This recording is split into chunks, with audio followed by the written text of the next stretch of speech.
Imagine that you are in a cave. The only source of light is coming from behind you, but you've never directly seen it. And that's because you and everyone else that you know have lived your entire lives in chains.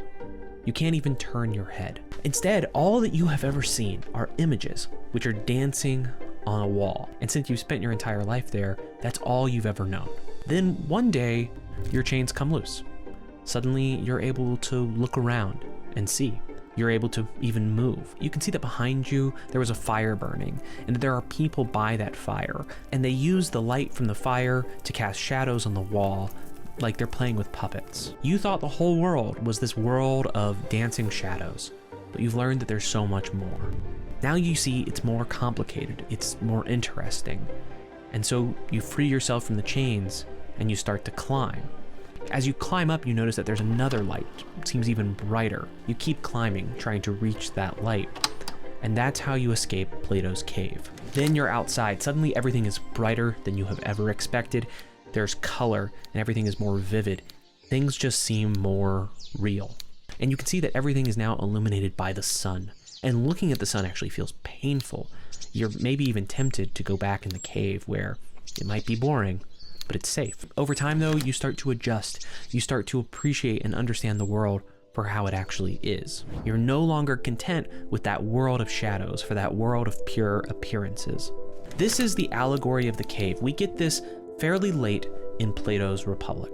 And in the Republic, Socrates says that this is an allegory for the ascent of the soul into the intellectual world. The allegory of the cave might be the most famous part of Plato's Republic. If you've heard anything about that book, well, that's probably what you've heard of. It also marks a key turning point. It's related to another concept that maybe you've heard of from the Republic, the idea of the Philosopher King.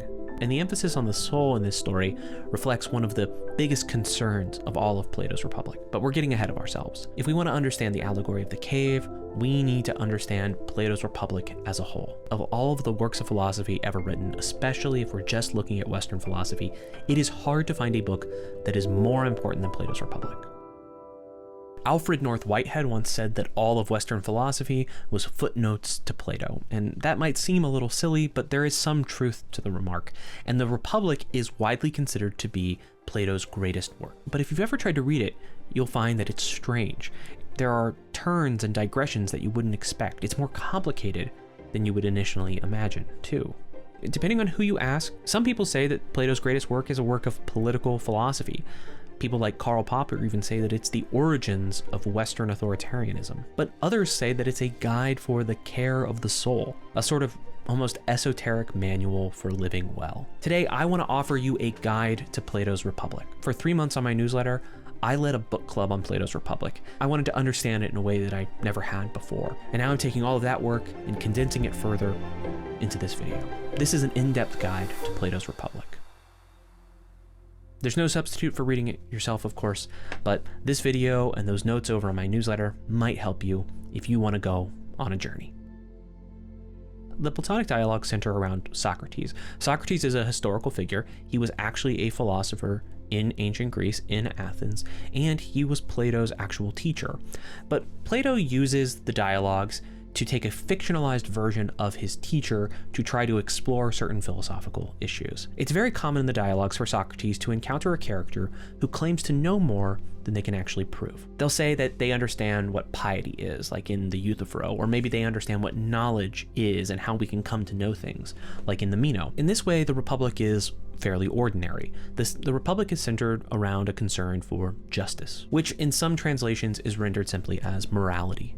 Plato intends this as a very broad concept. At one point, Socrates says that when he is trying to give a definition of justice, he is trying to define the whole conduct of life. The dialogues also are stories. They take place in particular settings, and the Republic begins at a festival for the goddess Bendis.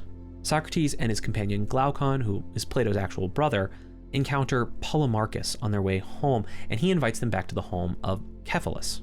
Many young people are there, and the festivities are even going to continue through the night. They want Socrates and Glaucon to come for conversation and also so that they can enjoy the spectacle. In a bit of foreshadowing, and this will make a lot more sense by the end of the video, Polemarchus makes a joke, maybe, that Socrates and Glaucon have to come with him or else they'll use violence to force them. And Socrates asked what would happen if he resisted. What if he instead tried to persuade Polemarchus that he should let him go? And Polemarchus says, "Do you really think you could persuade us if we refused to listen?" All of this is happening on the first page of the Republic, and we're already establishing a number of the important themes for the entire dialogue. One, there is this problem of how do you persuade someone who doesn't seem to desire the good? And there's also a contrast between the philosophical life that Socrates is trying to live, and to some extent Glaucon agrees, with this idea of the spectacle, with a festival, an image that you see in lots of Greek philosophy as a sort of alternative to the philosophical way of life. And a third and very important theme is the threat of tyrants, those people who want to force their will on others. When they arrive at the house, Socrates soon enters into a conversation with Cephalus. Cephalus is an old man, and he is mostly remarking on what it means to live in old age. Cephalus even says that he is happy that he is old because this has brought him peace and freedom. Namely, he's free from his passions like anger and sexual desire. Since these desires diminish in old age, he's more free than he was when he was a young man. And that's going to lead us into more themes of the Republic, this idea of rightly ordering your soul and acting rightly, despite the fact that sometimes you desire to act otherwise. In Cephalus's case, he believes that old age has helped him to act rightly. What Socrates is eventually going to want to say is that you need to allow reason to govern your actions. Reason needs to be the master of your soul. And here's how Cephalus describes old age and its relationship to right conduct. When our appetites fade and loosen their grip on us, then what happens is exactly what Sophocles was talking about. It is a final release from a bunch of insane masters. Both in this and in your relations with your family, there is only one thing responsible, and that is not old age, but your character. For those who are civilized and contented, then even old age is only a slight burden. Otherwise, for those who are not like this, both old age and youth prove hard to cope with. The discussion then turns to issues of character. No matter if you are old or young or rich or poor, you need to have the right character. The character here can refer to cultivating certain virtues, but very loosely you could say that you're talking about being the right sort of person. This could be someone who's not too fond of money, for instance, or too eager to seek honor, because both of those things could lead you to do things that are, in the overall analysis, quite bad. Instead, someone with the right character would be able to tame their desires and act in accord with their rational nature. This idea of acting in accord with your rational nature is something that you see throughout basically all of Greek ethics. So you see it in Plato, but you would also see it in Aristotle's virtue ethics and in the Stoics. By the way, I've made videos about Aristotle's Nicomachean Ethics and about Stoicism, which I've put in a playlist along with this video. I'll link it down below in the description, along with sources, along with my notes on my newsletter, all of that. Having the right character is going to make it easier for you to approach death, Cephalus says. When you are comforted by the thought of your own death, you are visited by fear and anxiety about things which never troubled you before. The stories told about what happens in Hades, that anyone who is unjust here will have to pay for it there, stories you once laughed at, begin to trouble your mind. You wonder if they may be true. You start seeing that world for yourself, either through the infirmity of old age, or because you are already in some way closer to it. Suddenly, you are full of suspicion and fear. You start calculating and considering whether you've done anyone any sort of injustice. And if you find many acts of injustice in your own life, you keep waking in a panic in the middle of the night, the way children do. You live in a state of apprehension. The person with nothing on his conscience, by contrast, has fine and pleasant hopes, a nurse to his old age, as Pindar puts it. He found just the right words for it, Socrates, when he said that anyone who lives his life in righteousness and purity will find that sweet hope, old age's nurse, which chiefly guides men's wayward minds, accompanies his heart, and so protects him. He's right.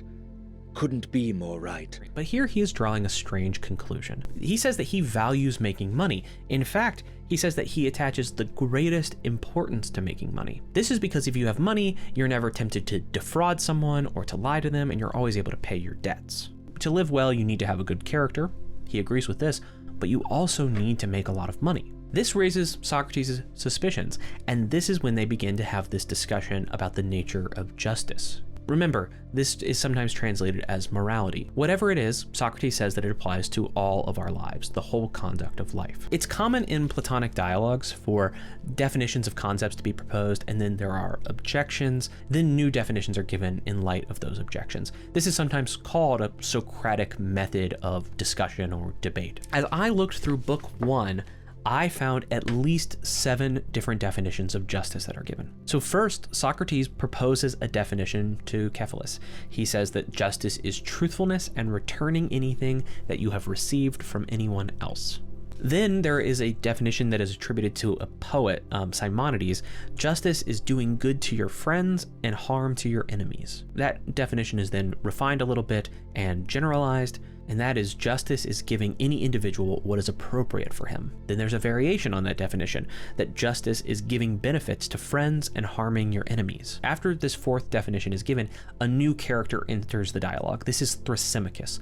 Thrasymachus is very important in Book 1. He essentially disappears throughout the rest of the dialogue. When he speaks with Socrates, he gives 3 more definitions. That's how we get the 5th, 6th, and 7th definition in Book 1. First, Thrasymachus says that justice is what is good for the stronger. Then another character, Cleitophon, gives a variation on Thrasymachus' definition, that justice is what the stronger thinks is good for him. And then after some debate with Socrates, Thrasymachus proposes this final definition.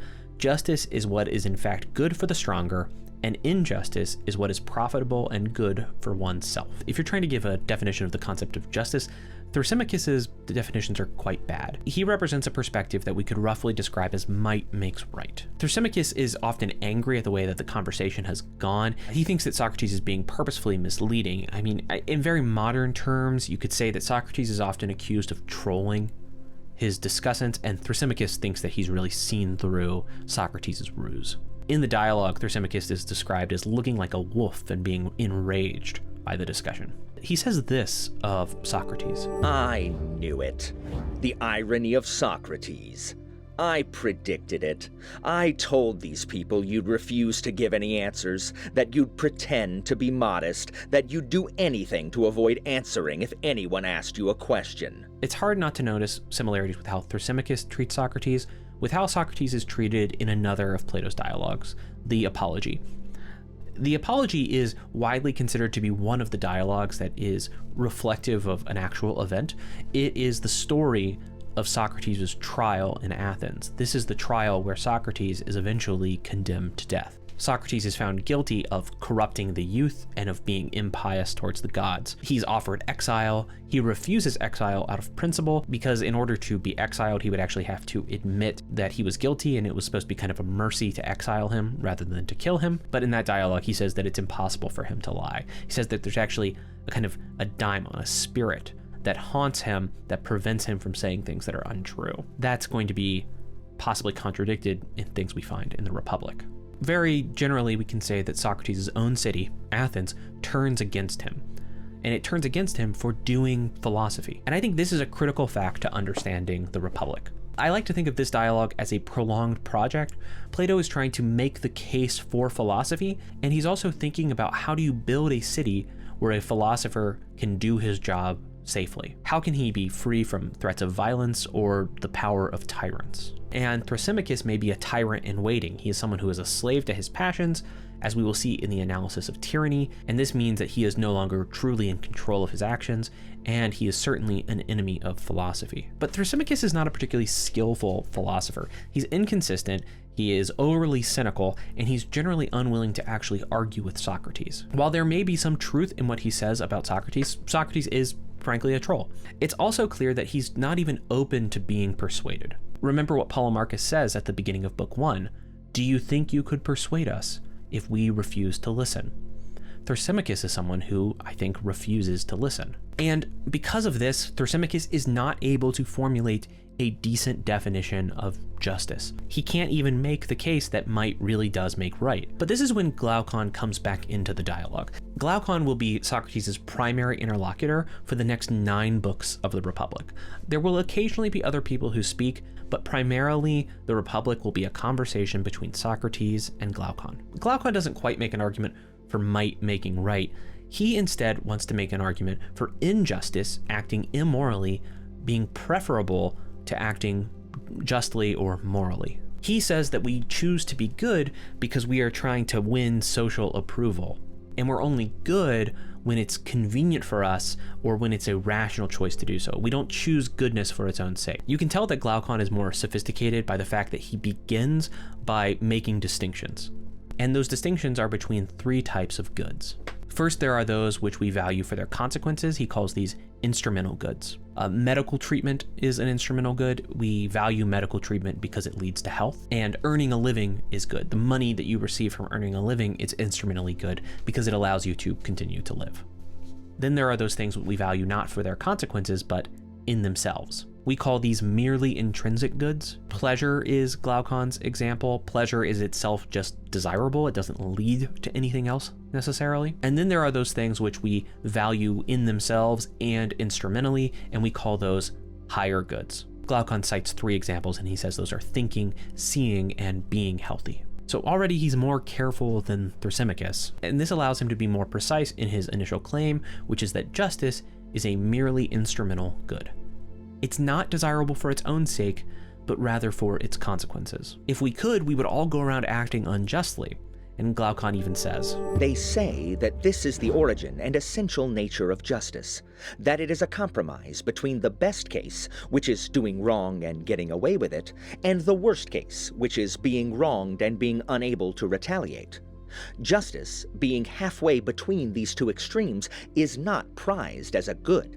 It finds its value merely in people's want of power to do wrong." To illustrate this point, Glaucon invokes the myth of the Ring of Gyges. So imagine a shepherd, Gyges, is in a field when suddenly there is an earthquake. This causes a split to form in the rock face, and within that rock face, Gyges finds a tomb. There is obviously a body in the tomb, and on that body, there is a ring, and Gyges steals the ring. This ring, it turns out, grants Gyges the power of invisibility when he turns it a certain way. This might sound like a little bit like the One Ring from The Lord of the Rings, and I tried to see if Tolkien was maybe explicitly inspired by Plato. I assume Tolkien did read The Republic at some point in his life, but I could be wrong. But I found no evidence of direct inspiration. People who like to dive into the details of Tolkien didn't seem to think there was anything there. But there is a strong parallel in the story because once Gyges finds the ring and discovers its power, his soul begins to be corrupted. He begins to commit acts of injustice. He uses the power of invisibility to rise in status in the kingdom, and he goes so far as to murder the king of Lydia, seduce the queen, and take the throne for himself. As Glaucon describes the story, he goes on to say, "This is a strong argument, you might say, for the claim that no one is just voluntarily, but only under compulsion.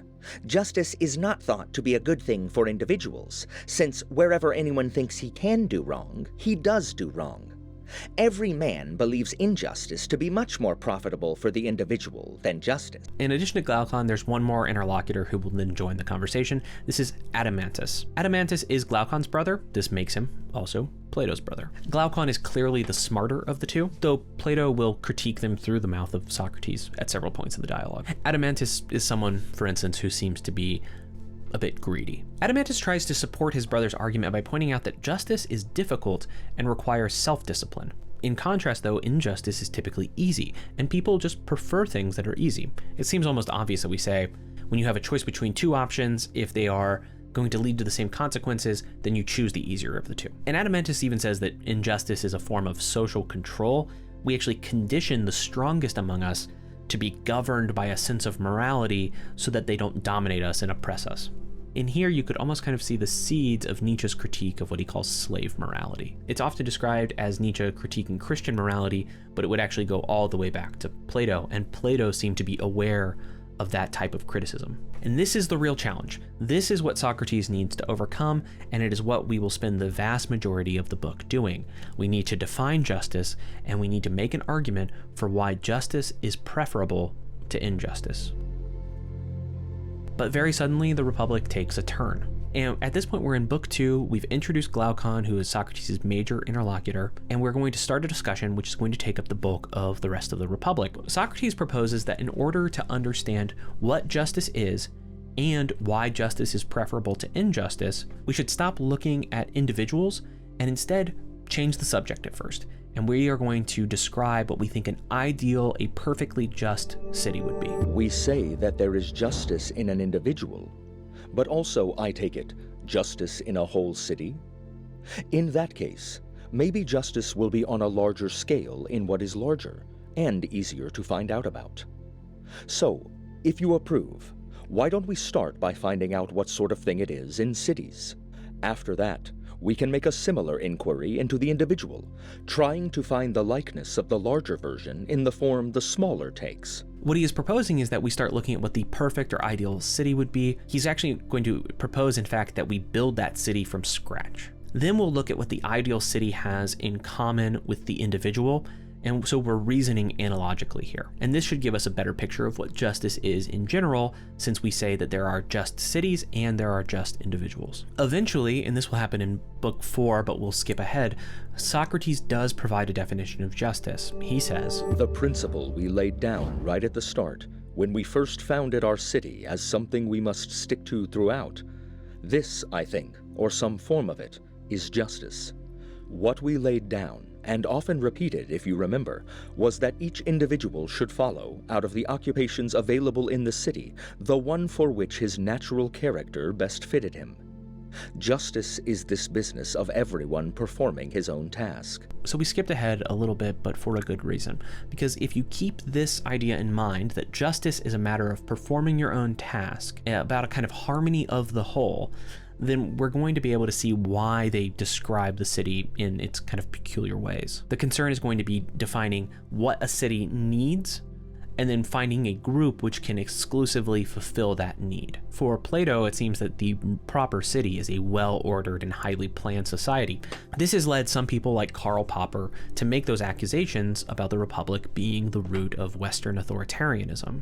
And there may be something to this, because authoritarians are often attracted to visions of society that are well-ordered and highly planned, and where a great degree of control can be exercised. It's even the sort of thinking that animates people like Frederick Taylor, who's sort of the father of the modern industrial factory. Everyone does a small, well-defined task. No two groups have overlapping responsibilities. Everyone just focuses on their own little part, and then the whole should be this big, beautiful thing that everyone hopefully benefits from. Plato's ideal city seems to operate along those same lines. But I have a hard time reading Plato's Republic as a how-to guide for building a city. I think that the discussion of the city is mostly a way for us to abstract away from the individual, but the whole point of the book is that eventually we will turn back to the individual and talk about how we ought to live. It's actually a very practical book in that regard, and this reading of Plato's Republic is not entirely without precedent. There are certainly philosophers who think that Plato does have a real political philosophy, but there are many readers throughout the history of philosophy who have read the Republic and thought that the politics was kind of irrelevant. What's important is figuring out what to do with our souls. And if read this way, the Republic is about individual lives. It's about how to live and die well. In another dialogue, Socrates says that philosophy is just preparation for death. That makes a lot more sense once you've read the Republic. The book begins with the individual, about how to live well, and we'll see when we get all the way to book 10, it ends with the individual. And while we may be discussing a fictional city, the point of it is to discuss the individual. So as we move into what seems like weird political theory, keep that in mind. But it would seem like Socrates' idea to start describing a ideal city gets off to a false start. Socrates establishes that cities are associations of people that are made to meet their needs. So when we're founding a city, what we need to do is figure out what human beings need. Let's construct a hypothetical city from the beginning. It is the product, apparently, of our needs. He says that our basic city is going to need a farmer, a builder, a weaver, along with like a shoemaker, and someone to provide for physical needs, like a doctor. Each of these men is going to have to serve a particular function, and it wouldn't be proper, Socrates says, for any of these men to devote their time to other tasks. So the builder does all of the building, the doctor does all of the doctoring, the shoemaker makes all the shoes, and of course the farmer provides food for everyone. The city is going to grow to meet its needs. Eventually it's going to have an economy as well, so there are going to be people who are hired laborers, and maybe who sell goods. Socrates describes this initial city like this. Let's look first at the way people will spend their time in an economy of this kind. Won't it be that they produce bread and wine and clothing and shoes? They will build themselves houses. In summer they will go about their work lightly clad and barefoot, and in winter they will be properly clothed and shod. They will live on barley meal and wheat flour. Kneading and baking these, they will have fine barley cakes or wheat loaves served on reeds or fresh leaves. They will eat lying on straw beds covered with bryony and myrtle. They can live very well like this, they and their children. Drinking wine after their meals, wearing garlands on their heads, and singing the praises of the gods, they will live quite happily with one another. They will have no more children than they can afford, and they will avoid poverty and war. The cities that they have just designed, and this is happening kind of near the end of Book 2, is simple. It has no luxuries. But Glaucon rejects this city. He says that it's not good enough. In fact, he says that it's more fitting for animals. If you were organizing a city of pigs, Socrates, isn't that just how you would feed them? So Glaucon wants to introduce luxury into the city. And while Socrates calls this first city the true city, and he calls it a healthy version of a city as well, he decides to go along with Glaucon and enlarge the city. This is a really weird turn in the book. So once again, we must enlarge our city, since our first, healthy city is no longer big enough. We must fill it with a great mass and multitude of things which are no longer what cities must have as a matter of necessity. For example, we must have hunters of all kinds, artists, all those using figure and color for their imitations, and those using music, poets and their assistants, reciters, actors, dancers, producers, and the makers of all sorts of goods, especially those used for making women look beautiful. What's more, we shall need more people in service. Don't you think we shall need attendants for our sons, wet nurses, nannies, hairdressers, barbers, not to mention cooks and chefs? And besides those, we shall need people to keep pigs as well. We didn't have them in our earlier city, since there was no need for them. But in this city there will be a need for them, as also for all sorts of other livestock, in case anyone wants them to eat. He also says that they'll need more doctors because the city will be larger, and also by implication, the city will be less healthy. And they'll also need to prepare for war. Soldiers and war didn't seem to factor into the first city, but as we expand into this second city, we're going to need a soldier class. And we can't just have citizens do the soldiering, because remember, everyone has one task and one task only. We'll get into the soldier class in a minute and the governance of what looks to be the ideal city, but notice what just happened here. Socrates has provided an account of the ideal city, and Glaucon has said that it isn't really ideal because it wouldn't be enjoyable enough. And I think this is a key turning point in the Republic. I'm not going to answer this question here, in part because I don't know what the answer would be yet. But you should ask yourself a few questions if you go back and read the Republic on your own, and you are gonna read it, right? Does Socrates mean what he says when he describes the first city as ideal? Because if that's true, then what does it mean for the rest of the book, the majority of the book, that we then have to describe this other, much more complicated city? Is it not really an ideal city? Is it all founded on Glaucon missing the point? I think that's an interesting question for us to ponder. In order to properly defend the city, we are going to have a class of people called the Guardians. The Guardians are going to be freed from all necessities, and they are going to only focus on the highest level of training. These Guardians are compared several times to purebred dogs. They have to be both spirited and gentle. They react with hostility to anything that's unfamiliar, but they're very gentle with things that they know.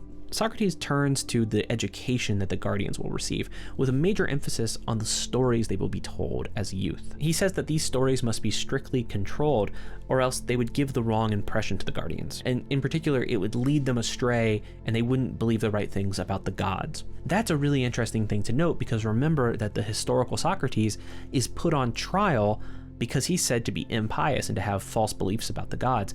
Plato kind of seems concerned with proving that the philosopher, and especially his teacher Socrates, is actually the person who really values the gods. You'll see that come up again and again in the Republic. There are even some stories that may be true about the gods, Socrates says, but they must be regulated too. When the young are listening, they are not to be told that if they committed the most horrible crimes, they wouldn't be doing anything out of the ordinary, not even if they inflicted every kind of punishment on a father who treated them badly.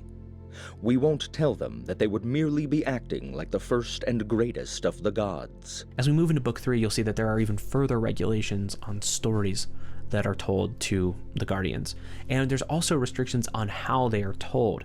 Even certain musical modes, which are maybe considered disordered or too chaotic or evoking the wrong sorts of passions, those are banned in the ideal city. On top of that, the Guardians are going to actually be banned from having certain kinds of sexual relationships. It's mentioned that a Guardian can have a young boyfriend for beauty's sake. He can even touch the young boy's cheek because that would be an appropriate thing to do. But he says that that relationship could never be consummated, and he also says that it should never even appear like it might have happened. The stories they are told are regulated, their sexual relationships are regulated. We will eventually see that the Guardians are essentially part of a breeding program, an early form of eugenics. And we learn that they cannot acquire land or build beautiful houses or collect furniture. They cannot make their own sacrifices to the gods. They cannot entertain foreign visitors. And they cannot own things like gold and silver. When he hears it, Adeimantus says that this is everything that is necessary for people to be happy. Socrates obviously disagrees with this, and he thinks that the Guardian class, the class that is responsible for keeping this city functioning and safe, must be barred from doing all of this. Historically, this is not how ruling classes like to treat themselves. There might be a sense of noble obligation, but there usually needs to be some material benefit to taking on the hard work of ruling or being in charge. And so you might wonder if the Guardians could ever truly be happy. Maybe you agree with Adeimantus here that without some amount of luxury, the Guardians would not be happy and possibly couldn't even do their jobs. But the happiness of the individual or of a particular class is not the issue, Socrates says. He says that the Guardians are there to produce a happy city, and that is what is most important. And if we were to give the Guardians the wrong sort of life, they would cease to be Guardians. He says that you mustn't give them any sorts of happiness that would turn them into something else other than Guardians. Each part of this sort of composition that we're making of a city must be given the right color so that the whole thing can appear beautiful. And the Guardians especially have to be correct because they are more important to the functioning of the city than, say, like a cobbler. A city with bad shoes is still a mostly well-functioning city. A city with no Guardian class, Socrates is saying, wouldn't be a city at all. Except, remember, the first city that Socrates proposes doesn't seem to have a Guardian class. But the lives that everyone in that city lives are roughly like the lives that the Guardians would live. It's not quite as strict, but it is also a world without luxuries. And that's an interesting parallel, I think. In addition to being a propertyless class, the Guardians also won't even have families. They will view each other like brothers and sisters. And that's important. There are women amongst the Guardians. Socrates says that just like there are female watchdogs who do their share of the herding, there can be female Guardians too. And for the work that they would do, any differences between the sexes is irrelevant. And so the women who are serving as Guardians as well would receive the same kind of upbringing and training. And Socrates does admit that this is unconventional, but he says that only a fool laughs at anything other than what is bad. And what he means by this is that just because something is strange or offends our sensibilities doesn't mean that it isn't the correct way to order, a city. Here's how Socrates describes the family relations of the Guardians. That all these women shall be wives in common for all these men. That none of them shall live as individuals with any of the men. That children in turn shall belong to all of them. That no parent shall know its own child, no child its own parent. Because they don't have to worry about family relations, they seem to be able to properly focus on what really matters, which would be the flourishing of the city. In order to ensure that the Guardians are the right sorts of people to guard the city, they're regularly tested. They have to endure hardships and trials of pain and things like that. But in addition to this, the Guardians are also indoctrinated. In fact, everyone in the city is indoctrinated. This is an important concept in the Republic. It is the idea of the noble lie. This is a lie that the ruler tells everyone for the sake of harmony in the city. You are all brothers, our story will tell them, all of you in the city. But when God made you, he used a mixture of gold in the creation of those of you who were fit to be rulers, which is why they are the most valuable. He used silver for those who were to be auxiliaries, and iron and bronze for the farmers and the rest of the skilled workers. Most of the time you will father children of the same type as yourselves. But because you are all related, occasionally a silver child may be born from a golden parent, or a golden child from a silver parent, and likewise any type from any other type.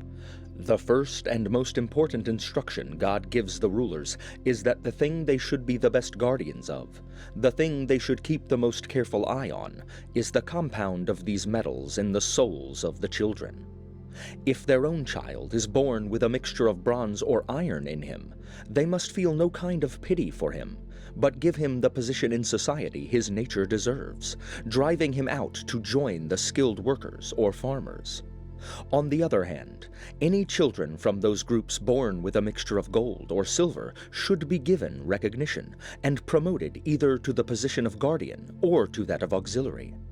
There is a prophecy, God tells them, that the end of the city will come when iron or bronze becomes its guardian. This noble lie is intended to help the city operate. It lets people know that there is a specific place in the function and order of that city for them. If the city were to come undone, it's because the wrong sorts of people were to come to rule.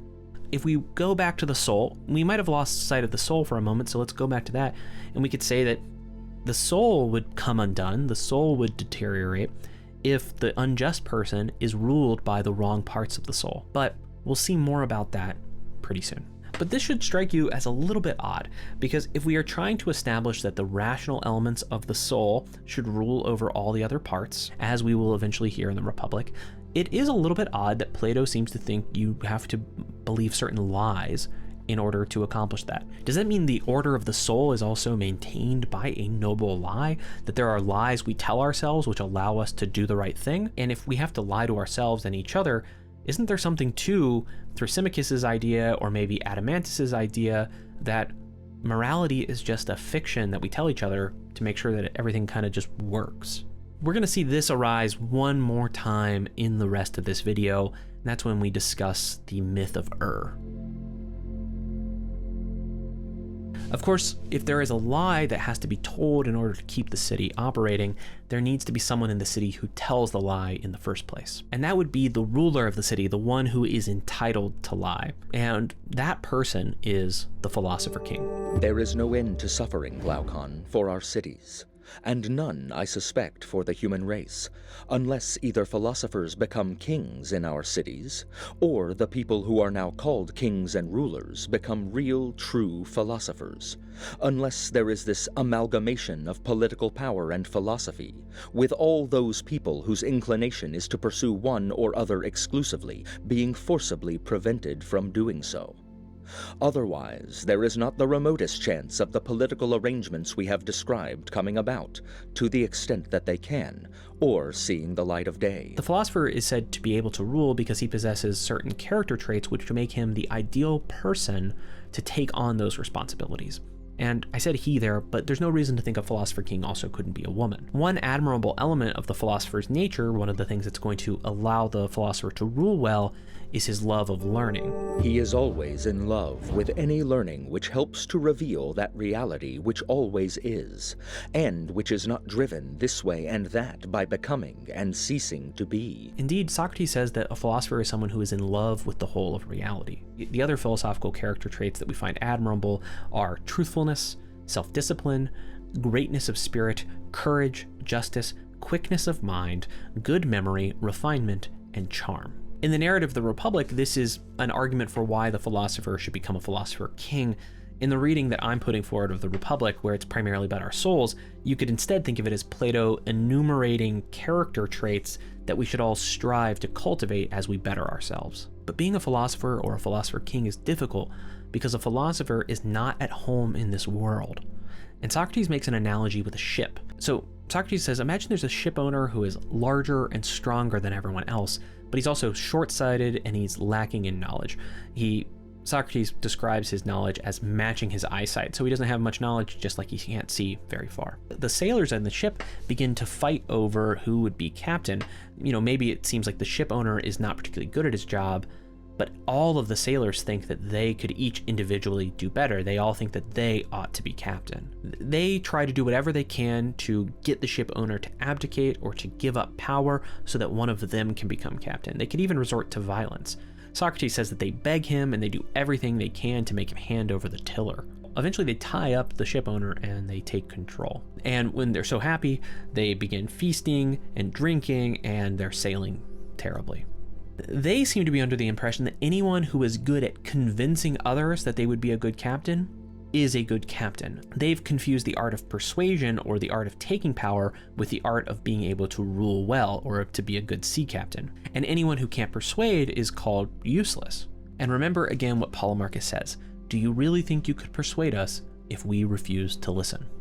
Most people, I think Plato believes that most people will simply refuse to listen. And they will perceive someone like a philosopher as useless, because Socrates says that a real captain would have to have things like knowledge of the stars. They would have to understand the seasons and the winds, everything else that might be relevant about being at sea. But the sort of person who could acquire that kind of knowledge is often called a stargazer. And stargazing is sort of quintessentially seen as useless.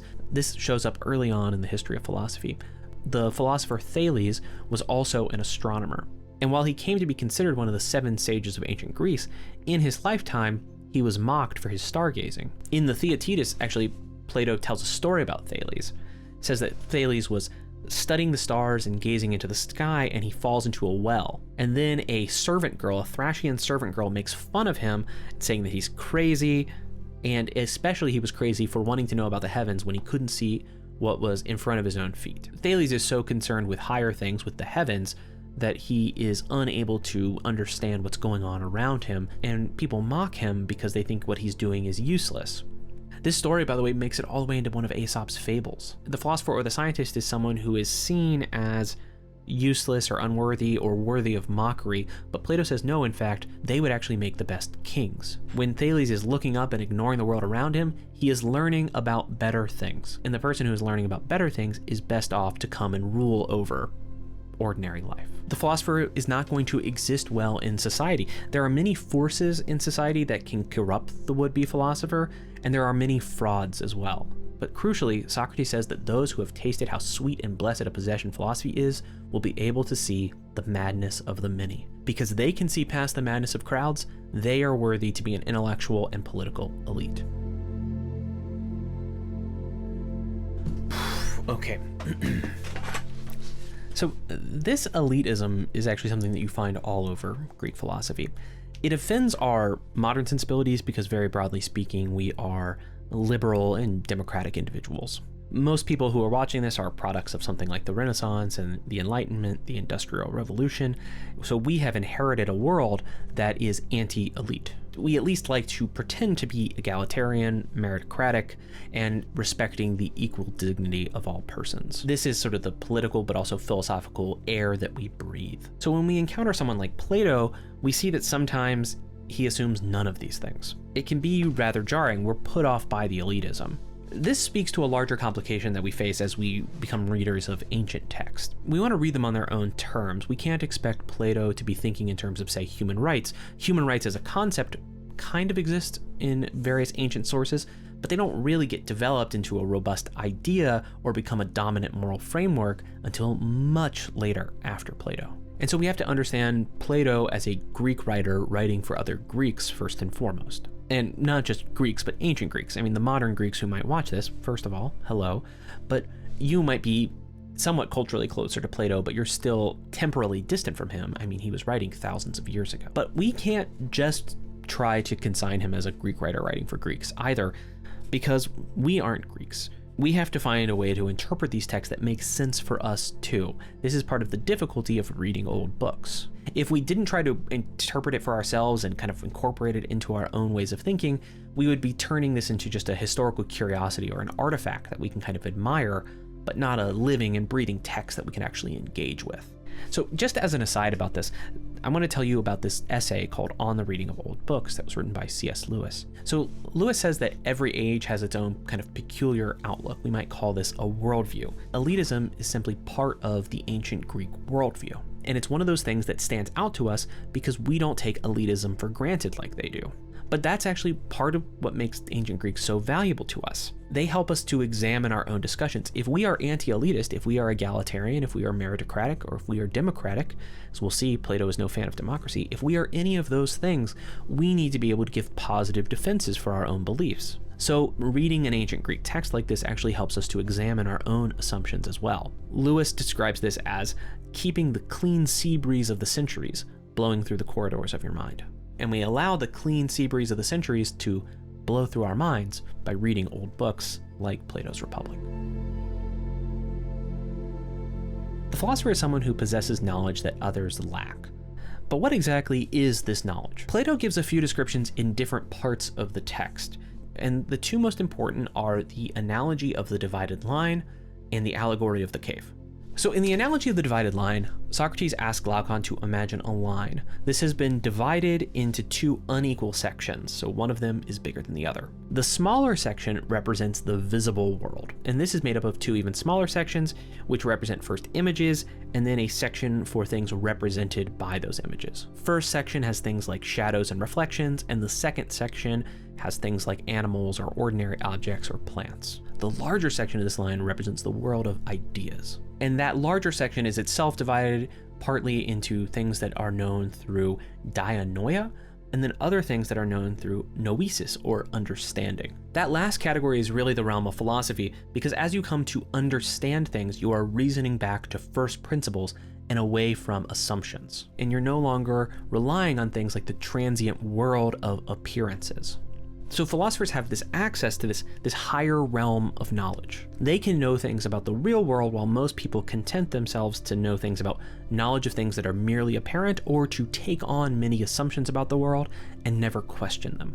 If this is true, you might think that the argument for why the philosopher should rule then is that the philosopher is less likely to be misled. But the more vivid image of what the philosopher comes to know comes from the allegory of the cave. Remember that example we started the video with. You've started in a cave that is almost totally dark, except for that fire that's burning behind you. And you see the shadows. Those shadows represent the world of appearances. In the allegory of the cave, that world of shadows is the world of appearances, which is the world that you and I inhabit on a day-to-day basis. The philosopher is someone who is able to get out of those chains and is able to escape the cave, and then is able to enter into the world, what actually is, into the intellectual world. In Platonic terms, you could say that he is entering into the realm of the forms. The world of appearances that we interact with is really simply a reflection of the forms, much like shadows are a reflection of the things they are shadows of. When Socrates is describing a philosopher king, he is describing someone, and he says this explicitly, who has left the cave and then chooses to descend back into it in order to rule. Despite the fact that Socrates says that the intellectual world is vastly preferable to the world of appearances that has all this vanity associated with it, these contests and honors, you'll see that all those really are kind of meaningless.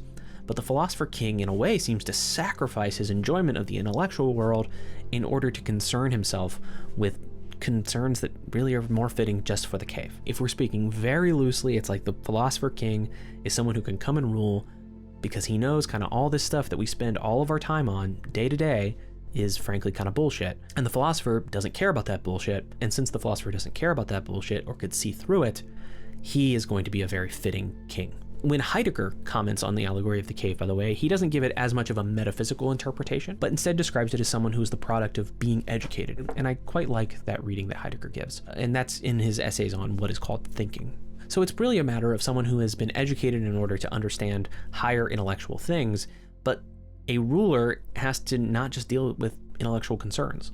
A ruler, a king, has to come into the city and manage all the day-to-day and kind of get back into the muck. In a way, when we looked back at the noble lie and we said that the noble lie is this lie that the philosopher king tells everyone so that the city functions properly, well, the philosopher king is already someone who has descended away from things that truly matter and is just trying to make things work here in the cave. In a way, he knows that everyone who hasn't become a philosopher is in fact already lying to themselves or is already being deceived.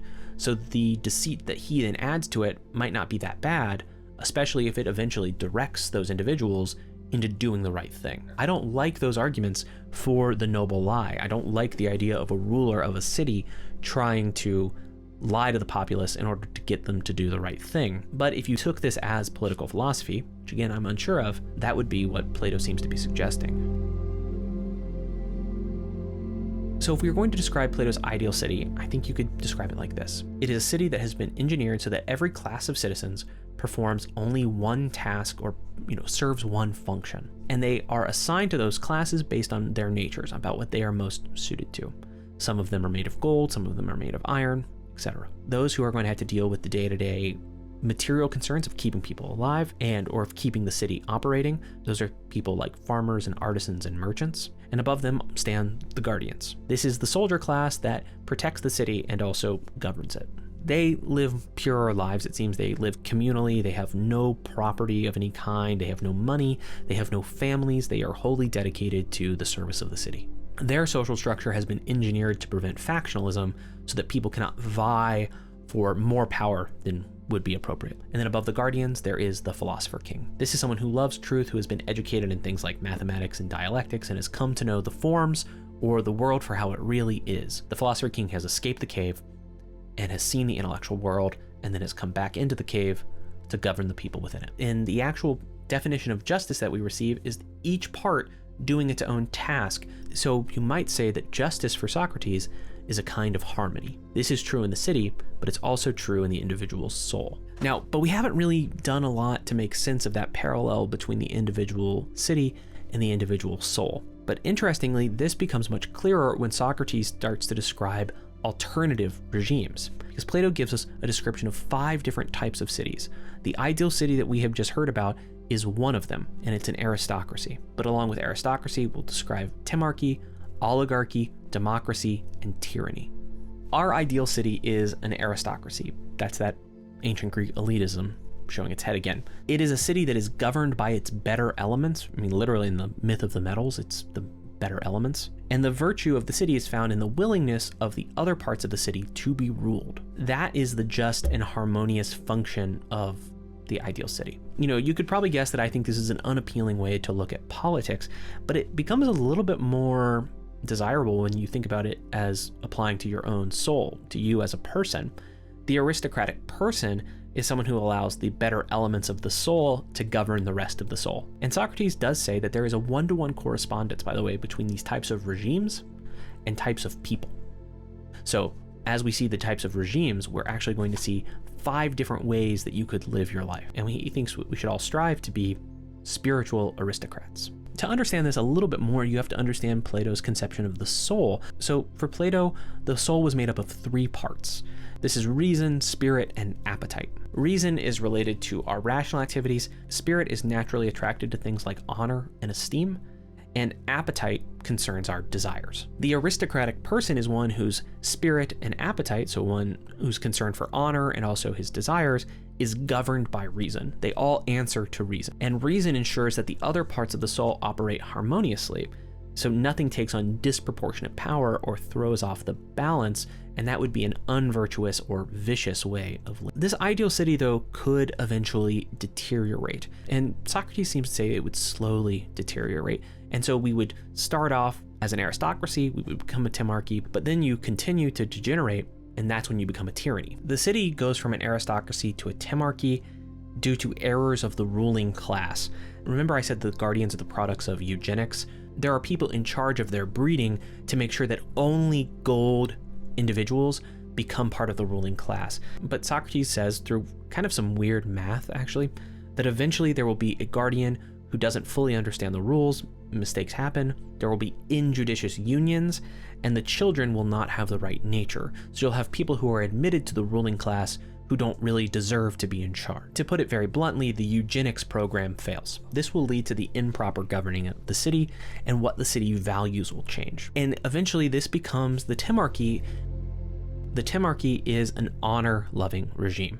And the democratic individual is also someone who loves victory and honor. Adeimantus actually breaks into the dialogue to say that this resembles Glaucon, though Socrates believes that there are important differences. A son becomes democratic, Socrates says, by being the son of a good father who lives in a badly governed state. If you were putting this in like very American terms, you would say that the father is a sucker, and people know that he's a sucker. So he feeds the rational elements of his soul. He tries to do the right thing, but he keeps losing at worldly status games. His son sees this and becomes democratic rather than aristocratic. His son starts to value those status games and starts to pursue honor. He might want to descend into something more extreme, but he finds himself torn because he also admires his father, and that's why he winds up in the middle as democratic. But the temarchy is very unstable, and it would continue to further decline, and it would become an oligarchy. An oligarchy is roughly a city where the rich rule. Socrates describes it as having property qualifications for ruling in the city. This is pretty far away from the ideal city already, because the rulers of the ideal city are propertyless. In the oligarchy, it's only those who are rich and prosperous who are able to rule. The oligarchy may naturally arise as the rich are able to amass more and more wealth. So if you have high levels of inequality, then eventually the rich can seize more power. But the higher value they place on money, Socrates says, the less value they will place on virtue. The ruling class is not ambitious or competitive like you would find in a timarchy where everyone is concerned with honor and status. Instead, they are simply money-loving. The problems of an oligarchy should be fairly obvious because money is at best an imperfect proxy for wisdom, and at worst it's a contraindicator. So the wise are not actually ruling the city, and a city that is not governed by the wise is not being governed well, and it will not flourish. And there is another major failing of the city, Socrates says. That a city of this kind is bound to be two cities, not one. A city of the poor and a city of the rich, living in the same place, but constantly scheming against one another. Literally, the rich and the poor don't even view themselves as living in the same society. And so if you are thinking about the harmonious function of a whole as indicative of a healthy city or a virtuous city or a just city, well, the oligarchy is very far from virtuous at this point. There seem to be other indicators of an oligarchic regime, like ordinary citizens are tasked with war, and then some people will sell all of their property to become men without means. They'll kind of become locked into this permanent poverty. And we also see the rise of crime. And so while the timocratic city, while not ideal, is still a functioning city, the oligarchic city basically isn't a city at all anymore. And the corresponding oligarchic man is someone who's money-loving, mean, selfish, and has little regard for truth and virtue. Imagine the son of a timocratic man sees that his father is suffering in the world. Maybe he is a general who was honorable, but he's dragged into court and put to death. The son starts to reason that the way to protect himself is to amass power in the form of wealth, and that's going to enable him to flourish in this society. He lives in fear of sharing his father's fate. This means, though, that he is enthroning his desires and his avaricious elements. He is letting his desires make his decisions for him. And so we could say that the king of his soul is greed, and the rational and spirited parts of his soul are subordinated.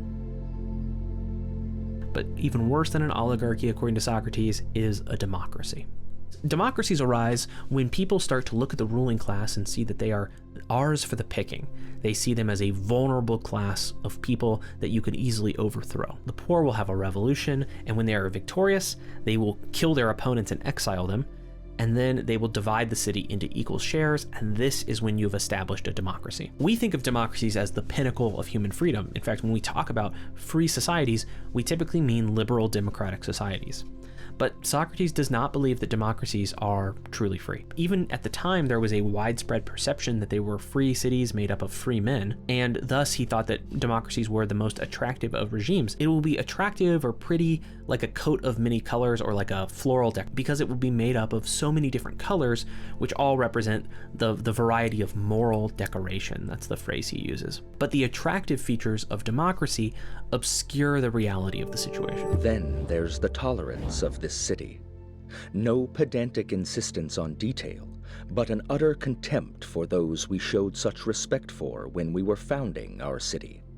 Our claim that only someone with an understanding of nature could ever turn out to be a good man, and only if from earliest childhood he played in the best company and the right surroundings, and did all the right kinds of things. How magnificently the city tramples all of this underfoot, paying no attention to what kind of life someone led before he entered political life.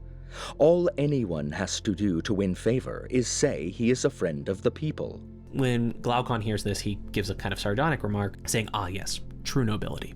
The democratic individual is raised by oligarchic parents, but like all sons, he tends to rebel. He finds that he likes to pursue pleasure, he sheds his inhibitions, and eventually there's a warfare within himself. He doesn't know which parts of himself truly rule, and his desires even start to war with each other. The democratic individual is inherently anarchic, meaning there's no hierarchy in the soul anymore. And eventually, Socrates says, democracies become tyrannies. So an insatiable desire for freedom actually leads a democracy to destroy itself. And this is similar to how An insatiable desire for wealth eventually destroyed an oligarchy. You can think about it like this: unless the thing that you truly love is wisdom, the thing you come to love will eventually be your downfall. That might be one of the big lessons of the Republic. The idea of being ruled seems inconsistent with democracy. It might be that the true form of democracy inevitably leads to anarchy. So magistrates are denounced, people who follow rules are mocked. I mean, who are you? Like, why are you listening to what other people tell you to do? And sons even begin to think that they don't need to obey their fathers. To the Greek mind, like, that last one is the real sign of moral decay. The likely reaction to excessive freedom, Socrates says, is excessive slavery. Thus, we have tyranny. Of course, in order to have a tyranny, you have to have a tyrant. The people will turn to a single individual that Socrates calls a champion, and from this tendency, a tyrant will emerge. Once a champion of the people wins, he has no inhibitions. So he can pacify the masses with promises. He will say things like, I'll cancel your debt and I'll redistribute land. And then he'll exile his enemies, and he'll also start giving in to his own desires, because there's no one there to tell him what to do, and he certainly can't govern himself. Anyone else who has any sort of power will be viewed as a potential enemy by the tyrant, so he will view them with suspicion. The tyrant learns that he must be a wolf, or he will be destroyed. Tyrants start off by being friendly. Socrates describes them as having a smile on their lips, but they come to hunt down all the wise and the good. That's because wise and good people prove to be a threat to the rule of tyrants. And the tyrant cannot really be happy because he is constantly under threat. So the democratic man become a tyrannical man. Socrates says that all of us have a terrible, untamed, lawless class of desires. Everyone has these desires, even people who appear to be completely normal. These are the desires that often reveal themselves to us in our dreams, like murder or incest and the like. The son of a democratic man is led into lawlessness, or liberty, as those leading call it. That's a line from Socrates. And in order to control this son more, those who are seducing this son implant in him a kind of lust or a passion. And they think that if they can give him this kind of lust or passion for something, he's more easily manipulated. And that lust or passion is the champion of those idle desires which want to consume whatever is available, Socrates says. So just like a tyranny has a champion, the tyrant has a champion in his soul, a certain kind of desire that rules all others and eventually turns against the rest of the soul. At the head of a tyranny is a tyrant. The people turn to a single individual, a champion, and from this tendency a tyrant emerges. A champion of the people, once he wins, has no inhibitions. As the champion grows, he takes madness as his bodyguard, Socrates says, and he begins to kill off the rational and sensible parts of the soul. The democratic man becomes tyrannical. He'll even start turning on those around him, including his own parent. Tyrants, sort of famously, don't have great family lives. What has happened very generally with the tyrannical man is that those tightly controlled, terrible desires, he has given in to them, and now they rule over his soul. And his soul is completely out of harmony. There is no sense of proportion, and soon the tyrannical man is ungovernable. Even by himself, a tyrannical man actually lacks a sense of control. These are people who commit major crimes like theft or housebreaking. They rob temples or they kidnap others. Socrates also says that they are the types that are responsible for malicious prosecutions. This seems to be Plato kind of nodding to Socrates' eventual fate when he is prosecuted in Athens. Tyrants even start to punish their own cities if they don't prove compliant. Everything else is subordinated and punished, and of course this throws everything out of harmony, and a soul or a city can't properly function this way. The tyrant as an individual is enslaved, Socrates says, impoverished, and insatiable. And a tyrant, the sort of the worst imaginable individual, is the person, Socrates says, who is the most unhappy. And so this large digression through all of this stuff about the cities, I think, starts to suddenly make sense. Because Socrates has just completed his proof, or he's really close to completing his proof, that it's better to be just rather than unjust. He has shown how the man who is completely without regard for morality, the tyrant, ultimately is unhappy. He will constantly be fearing for his own life, he will live in fear, he will lack self-control, and he will not actually be able to do anything that is worth doing. The unjust man, we could say, is someone who degenerates from an aristocrat in the soul to an honor-loving individual, to someone who is governed by a love of money or power, to someone who allows those desires to overwhelm him, to someone who is ultimately governed by a fearful champion in his soul, and thus he can't be happy. When I initially read this in the Republic, by the way, I was blown away, because you lose that sense of the soul in certain parts of the book, and then suddenly it just snaps into focus. We're almost done with the Republic, and you see why we took that large digression through the city. It seems like Socrates has pulled it off, but we aren't quite done with the Republic yet. So there's a strange tension that is all throughout the Republic. On the one hand, Socrates occasionally argues that we should ban poets from the city. He has two different reasons for this. One of them is that poets can mislead people, which means they'll stir up the wrong emotions or cause them to have the wrong thoughts. Poetry and tragedy about how terrible the afterlife is, for instance, might cause the guardians to fear death, in which case they aren't going to be good at defending the city. To prevent people from being misled by poetry, we either have to outright ban it or we have to heavily censor it. In the final book of the Republic, though, Socrates says that it's very good that we've banned poetry in the city because poetry is inherently misleading. The argument goes something like, a philosopher has true knowledge of things as they actually are and not as they merely appear. In those metaphysical terms, we could say that the philosopher has knowledge of the forms. The artisan, who's someone who builds things, is one step removed from the truth. They are replicating the world of appearances. And then the poet replicates those replications. So Socrates says that poetry is always at least two steps removed from the truth, so it cannot guide you to actual knowledge of the world. The second argument is much weirder, but I think it's also more interesting because Socrates says that all art that is imitative, meaning it imitates reality, has a destructive influence on the mind. Unless, that is, those minds possess the antidote. That antidote is knowledge of how the world really is. The subtle suggestion is that a philosopher could listen to and enjoy poetry because they are not likely to be led astray. They can avoid the poisonous influence of poetry. It's funny to even say that phrase, but they can avoid the poisonous influence of poetry, and they could even enjoy its artistic features because they've shown themselves capable of appreciating the world for how it is, not merely how it appears. All of this stuff becomes much more complicated when you realize that myth and poetry is all over the Republic. The guardians of the ideal city are actually educated via myths, and the thing we called the noble lie earlier is also called the myth of the metals. It's a myth about the nature of individuals. Philosopher King, who is the person who oversees the education of the guardians, traffics in myth in order to produce desirable outcomes. And there is another myth in the Republic that we haven't discussed yet. It's a myth that actually ends the book. It is some of the most interesting and aspiring imagery in all of Plato's corpus, and that is the myth of And we'll get to that in just a moment, because we have to do one more thing before we can discuss that myth. So Book 10 of the Republic has as its focus the care of your soul. The lesson of Book 10, and really the lesson of the whole Republic, is that you need to take care of your soul. The discussion of poetry is really just sort of a preamble to this discussion. Poetry is banned because it distracts you or misleads you away from knowledge of how things actually are, and this is bad for your soul, and this could lead you to act unjustly. In Book 10, we see arguments for the immortality of the soul, namely that the soul could not be destroyed by anything, and it could not destroy itself, so it must be immortal. That's a very rough outline of how some of those arguments go. And if your soul is immortal, then you're going to want to take care of it. In fact, the care of your soul is more important, in fact, maybe infinitely more important than the care of your body. Your body is going to endure for maybe 70 years, 100 years if we're really lucky, but your soul will last forever. So ensuring that your soul is in good condition then is always going to be more important than your body being in good condition. I mean, what's 100 bad years compared to eternity? This is the conclusion that is at the very end of the Republic, and is, after all this time, a completion of that argument that Socrates began basically in Book 1.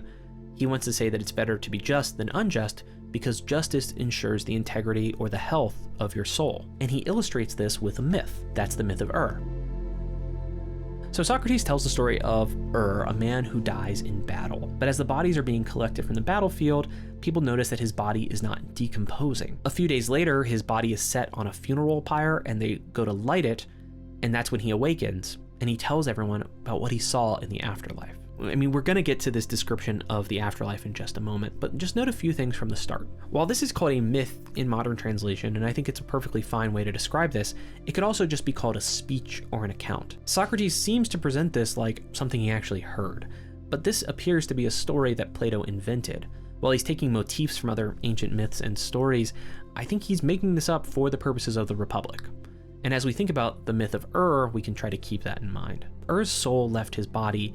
It goes on a journey along with many other souls, and it eventually arrives in this wonderful place that has 2 holes in the ground, and 2 holes in the sky, and the holes correspond to each other. In between those holes are judges, and as souls approach the judges either tell them to take the left-hand path where they descend into the ground, or to take the right-hand path where they ascend into the heavens. And as you go on your journey, you carry the mark of all of your past actions. The just carry them on the front, and the unjust carry them on their backs. Isn't judged though. He has been brought to be like a messenger of mankind, so he is told by the judges to pay attention and observe. He sees that some souls are coming out of the holes as well. The ones who come out of the ground were dusty and parched. They looked like they'd gone through this arduous journey. But the ones who were coming down from the heavens were perfectly clean and they were joyful. But everyone seems happy to have arrived back at this meadow. Those who had been sentenced to go down to the earth describe something like a 1,000-year journey. And while those who went to the heavens describe everything that they experience as beautiful and wondrous. It turns out that the unjust have been punished tenfold for all of their actions. And while those who were just get to enjoy certain rewards. And some people, some tyrants, are so heinous that they are never allowed to emerge from the ground. Socrates says that the openings would refuse to allow them through. The mouth of these openings would give a loud roar whenever one of these tyrants approached. And he describes savage men of a fiery aspect, which sounds suspiciously similar to like a popular conception of demons, as grabbing these men and dragging them away, or binding their hands and feet and flaying them and generally just torturing them. And these men were going to be thrown into Tartarus. This is an element of earlier Greek cosmology that Plato is incorporating into his myth. After staying on the meadow for several days, the souls go on another journey. After 4 days, they approach a shaft of light that extends through the whole heavens and the earth. The light is described as like a rainbow, but brighter and more pure. The light actually holds the heavens and the revolving firmament together, and the voyagers then see what's called the spindle of necessity. We're given an extended description of the spindle. It has many whorls nested within each other. There are different lights and speeds and musical notes associated with each of these whorls too. There are sirens who are singing, who each whorl has a siren singing those notes, and it forms this beautiful sound. And what Plato is showing us is a kind of mythological illustration of the operation of the cosmos. The souls who have made their journey get to directly see what the universe is like. They then meet the daughters of necessity, Lachesis, Clotho, and Atrophos, and these sing of the past, present, and future. What then happens is sort of a precursor to the reincarnation of the souls. These souls will need to select a guardian spirit who will guard them as they go on to their next life to come. Reincarnation was kind of a pre-existing belief in some Greek cosmology and mythology. This guardian spirit is going to determine the course of their coming life, and a prophet tells them that the choice they make makes them responsible. God is not responsible. So some of the souls choose hastily and they try to seek power, and they don't pay attention, and they don't see that they are actually choosing to commit terrible acts in their next life. And this is why philosophy matters, Socrates says. It's going to enable you to choose the right kind of life. You should disregard every other branch, he says, every other branch of study, and focus only on knowledge of living a good or bad life. And this is because eventually your soul will have to make a choice. You will have to choose the middle way to avoid extremes like power and wealth. And if you do that, you can have the greatest happiness. After all the souls have decided, they go to the river of lost cares over the plains of forgetting. They then drink those waters, which makes them forget what they have seen. Then their souls are scattered like shooting stars, and they go off to their next birth. Sees all of this, and then he wakes up. He wasn't allowed to drink the waters, and that's because he was supposed to see what the afterlife is like so that he could be a messenger to mankind. He wakes up on his funeral pyre, and he tells people about it. So why does Socrates resort to the myth of Like, why is that the ending of the Republic? I mean, the ending is arguably the most important part of the book. It is the thing most people will remember. Plato seems to be aware of the form of narrative. And why not end on a really solid argument, a great argument with great premises and an interesting conclusion? I guess you could say, why does he choose to end on an inspiring story? So one commentator puts it like this: myths are a kind of backup plan. If you fail to be persuaded by arguments to change your life, perhaps you will be persuaded by a good myth. And as Plato says in the Laws, sometimes philosophy fails to persuade, and so myth can charm people into agreement. Remember what we saw early on in the Republic. What happens to people who don't want to be persuaded? Well, perhaps they could be charmed by myth. So perhaps Socrates, and Plato by extension, recognize that not everyone will be fully persuaded by what he has said, including maybe even Glaucon. Socrates is telling this myth to Glaucon. Plato might be concerned that there are some people who will study the dialogues and they will not be fully convinced that they should live good lives and they should avoid becoming tyrants. And if Plato is trying to, in part, think about what a world where it is safe to be a philosopher would be like, he needs to prevent the rise of tyrants. In this case, then, the myth of is basically the big, beautiful backup plan of the Republic. If you're not convinced by the actual arguments that Plato gives throughout the Republic, then maybe you will be inspired by that myth or fearful of that myth. You'll be scared straight into acting rightly. If the idea of choosing what your next life will be like sounds scary to you, then maybe you need to start correcting your behavior now. So think about all of the myths that we have encountered in the Republic. The Ring of Gyges shows us how power can corrupt us, even if that was not Glaucon's intent when he first tried to introduce it. The myth of the metals is maybe meant to illustrate that there are certain better elements of our soul that we need to allow to rule over the lesser elements. All of the myths might be there to inspire us to live better lives. And the end of the Republic seems to support this interpretation. Socrates ends the discussion by directly addressing Glaucon, and he gives one last inspiring speech. And so it can be our salvation, since if we believe it, we shall pass the river of forgetting in the right way, without polluting our souls. And if we take my advice, we shall believe that the soul is immortal and capable of coping with all evils and all goods, and we shall keep always to the upper way, doing whatever we can to practice justice with wisdom. That way we shall be friends to ourselves and to the gods, both while we remain here and when we carry off our prizes afterwards, like winning athletes on their victory tour.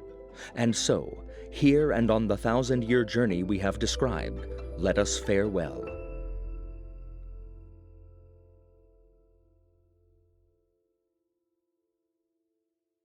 Do you ever wonder if what you're doing with your life is actually going to make a difference?